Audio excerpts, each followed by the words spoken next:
மனைவி பெயரில் சொத்து வாங்கும் ஜாதகர் யார்? அதை ஜாதகத்தை பார்த்து நம்ம எப்படி தெரிஞ்சுக்கிறது? அதை பற்றி தான் இந்த பதிவில் பார்க்க போகிறோம். திருமணத்திற்கு பிறகு, மனைவி வந்த பிறகு சிலர் அவங்க பெயரில் சொத்து வாங்குவாங்க.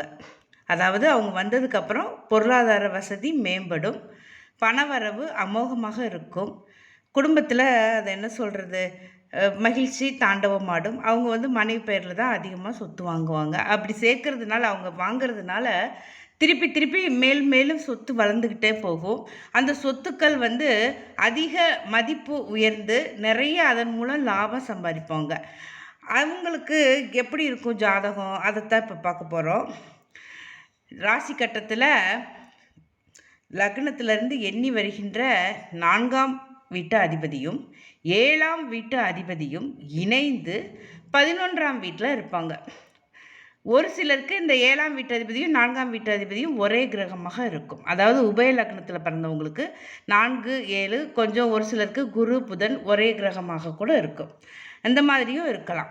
7ஆம் வீட்டு அதிபதியும் 4ஆம் வீட்டு அதிபதியும் இணைந்து 11ஆம் வீட்டில் இருந்தாங்க அப்படின்னா அவங்களுக்கு மனைவி மூலம் சொத்துக்களும் வரும்.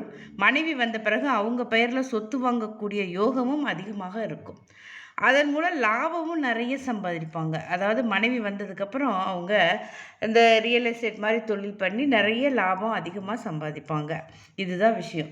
7ஆம் வீட்டு அதிபதியும் 4ஆம் வீட்டு அதிபதியும் இணைந்து 11ஆம் வீட்டில் இருக்கணும். முக்கியமாக கவனிக்கணும், 11ஆம் வீடு திதி சூன்ய வீடாக இருக்கக்கூடாது. அதை நம்ம கவனத்தில் வச்சுக்கணும். அது மட்டும்தான் நோட் பண்ண வேண்டிய பாயிண்ட்.